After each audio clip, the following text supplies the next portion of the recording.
Good morning, you guys. Good morning. I am up enjoying my 1 cup of coffee I'm allowed and allotted for the day. I am watching yet another documentary because I'm a documentary obsessed. But I'm here to do an update on weeks 19 and 20 because I am now currently 21 weeks pregnant.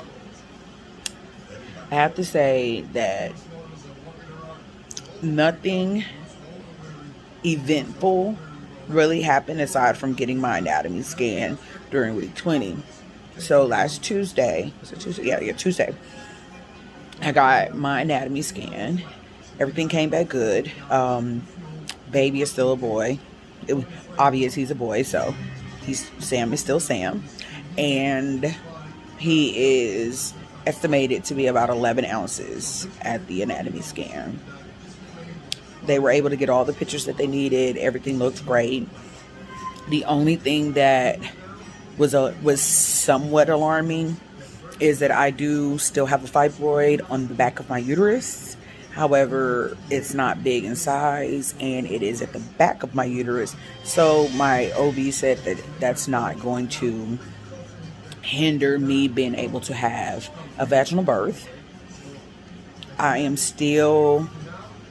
Birth plan is still vaginal birth. After cesarean, I will be able to do a trial of labor, and if it's successful, then it will be called a VBAC. And I'll do a special explanation, a video of that, because that is my birth plan. I've had a C-section before, and some places would rather you do a repeat C-section. Luckily, my OB is all for vaginal births unless you necessarily have to have one. So mentally, I'm prepared for a C-section as the last resort, as a medical necessity, but I am planning on doing a vaginal birth. I have done 2, so I know I'm capable of it. So yeah. I will insert clips of the anatomy pictures that I got. I would show you, but they're in the bedroom, and if I open the bedroom door one more time, the inhabitants of my bedroom are going to wake up. My carpal tunnel is not getting any better, so I do feel and look exhausted at the moment because I'm not sleeping very well at night, because it seems to hurt more when I am sleeping. And I did some research, and it has to do with the way that the blood and everything circulates when you're laying down. I tend to be a side sleeper, so by me putting that pressure on the arm, it does make it hurt. It's not very good or recommended for you to sleep on your back while pregnant. And even if I start out on my back, I don't necessarily stay there. I still roll over to my side because I prefer to sleep on my sides. So my hands are numb majority of the day, and the pain comes and goes throughout the day, but it is at its worst in the middle of the night.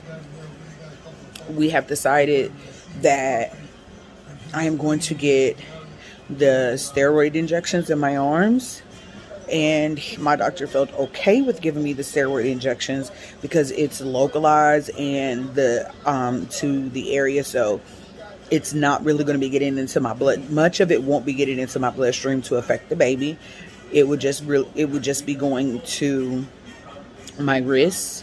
So they're going to inject me in my wrist. Your carpal tunnel is right here, and they're going to inject me in my wrist and go from there. My hands fluctuate in swelling today. They're kind of swollen, but by the end of the day, because I do drink a lot of water, this ring will become flimsy and start to try to fall off. But first thing in the morning, my hands are very swollen, and that's really because of the battling of the carpal tunnel in the middle of the night. I do have splints. They really don't work. I think they're not working because the pain and the swelling is just exasperated at this point. Week 19 was really uneventful. The only thing that is really consuming and bothering me is the carpal tunnel. If I did not have the carpal tunnel pain, I probably would be not complaining about the pregnancy. You know, um, you guys, I'm sorry. I am playing Cocaine Cowboys, Kings of Miami on Netflix in the background, and it's very interesting. You can go check it out. I love documentaries, and I will watch just about anything if it's a documentary. Um, anyway, I do have 95% of everything I need for the baby. I made myself a goal to be completely prepped and ready for his arrival by September 14th, which would be the day that I turned 7 months pregnant. I didn't want to spend the third trimester looking and prepping for baby. I wanted to spend that third trimester just relaxing. So month 7, 8, 9, I just wanted to relax and not be worried about the baby. Plus, during that time frame, my husband and I generally go start Christmas shopping early and getting the boys together. My boys are going back to school in a few weeks, so I didn't want the normal activities of them being in school affect me trying to rush and go do things in the stores. Also, our COVID cases are spiking in my area, so I am mentally preparing myself for another shutdown. So that was another reason why I wanted everything done by month 7, because I just have this real inkling feeling that at least my state is going to go into another temporary shutdown by the time the fall gets here. I did not gain any weight. So I don't know if you remember the last video I did. I told you I went to the doctor and I had lost 5 to 6 pounds. It was one of those two numbers. Whatever my weight was then, which was 211. So I lost 5 pounds. I was 216 before pregnancy. And when I went to that appointment, I was 211 pounds. Well, no, let's back up. I was 214 before I got pregnant. I gained 2 pounds through stems and injections. Some women tend to gain weight during that time frame. So I went up to 216. So I was 216 at my last doctor's appointment before I got pregnant. I go to a military hospital, so I do everything in that hospital. So they were able to thoroughly keep track of what my weights were, because I had to do some blood pressure checks before I got pregnant. So before then, we discovered that I was 216. So when I went to last month's appointment, when I went at 16, 17 weeks, something like that, I was 211 pounds.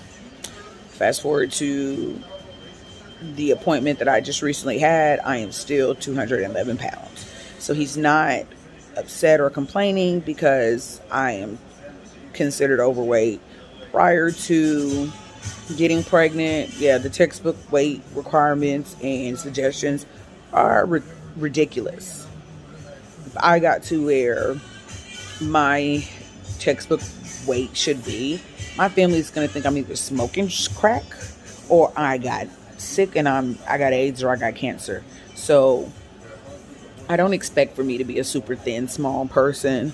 The women in my family aren't.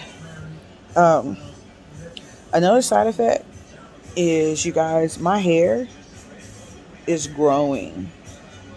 I redid my hair a few days ago. Maybe no, not a few days ago, like a week ago.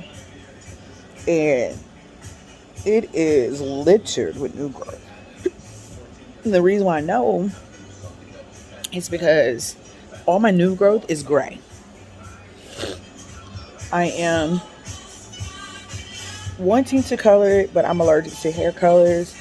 And I don't really want to experiment with anything while I'm pregnant because I am allergic to the chemicals in hair color. But anyway, that's another thing. My nails have gotten stronger, so that's a side effect of being pregnant.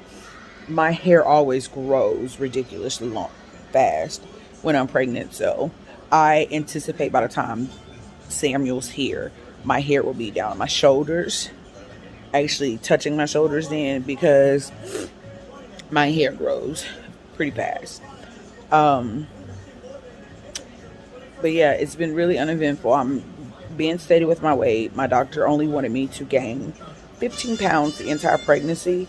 And at this point, I've not gained any weight in the pregnancy because I've lost weight in the pregnancy with my morning sickness in the first trimester. So hopefully when I come back into the next video update, I would have gotten the steroid shots and gotten some relief in the pain. And I can share that with you. I am working on my hospital bag. I do have his diaper bag packed. And the reason being, I want all this stuff done by September 14th. Because by me being high risk and having high blood pressure, I am subject to be hospitalized at any moment if my numbers and whatnot do not look healthy. And I don't want my husband having to do any of that. The only things that I need to do now, particularly for baby, is I am decorating his nursery. It is 90% done.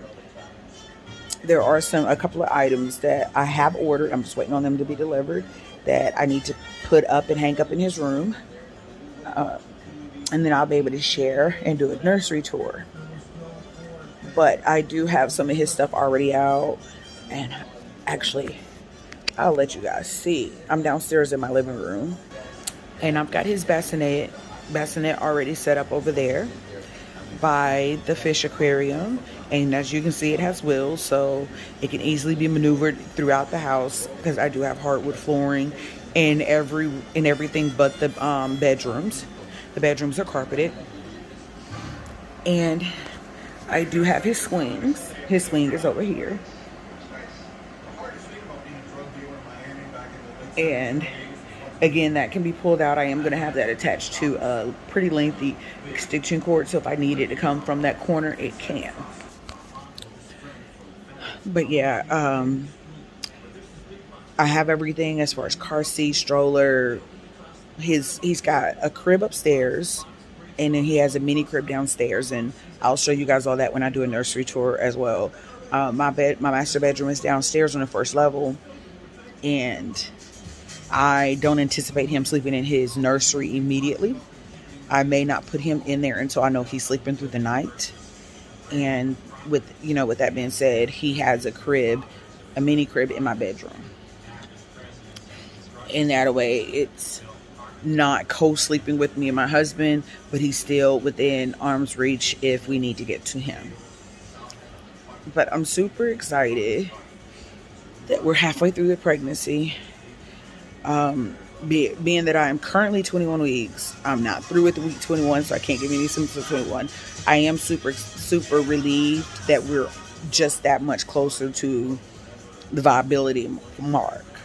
So if I was to go into early labor, once we hit 24 weeks, he has a better chance of surviving in the NICU at 24 weeks than he would if I went into labor now. But yeah, I will enclose pictures of his anatomy ultrasound. And he did so wonderful. He was a little more active. Oh, and I am feeling him kick. He is an afternoon person, so generally when I first wake up, he doesn't really do much. But around noon, he goes to town. He is currently breech, so his movements are very low. His heart rate was in the 150s, which has maintained being in the 150s since we've gotten past once we got to the point where we graduated out of the fertility clinic. So yeah, he just kicked, so you must know I'm talking about him. I do plan on starting to play music for him. I'm going to get some headphones so he can start listening to music throughout the day, because I do know he is at the point where he can hear. And he is about the size of a banana, according to my app. But yeah, he's 11 ounces. He was 11 ounces, and he has very, very big feet and very long legs. So I really do think he's going to be kind of tall. The men in my family are tall. My brother is at least 7 foot. I have a nephew who is 7'2", 7'3". I have a younger nephew who is still growing. He's like 14, 15 years old, and he's already 7 foot tall. I think he's actually taller than my brother, his father. So my grandfather was very tall. So I definitely am going to be excited to meet him. My husband is multiracial, so I'm really curious to see what he's going to look like. Is he going to be melanated like I am, or is he going to be one of the different races that my husband is mixed with, and be fair complected like him? It's just genetics really, really amaze me. So we'll see.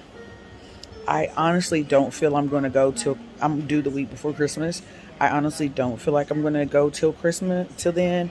I feel like he's going to come end of November, early December, but we'll see. Hopefully he doesn't come on my 14-year-old's 15th birthday, because we always do something dedicated to each kid on their birthday. So hopefully he gets his day dedicated to him this year, and it not be mom going into labor.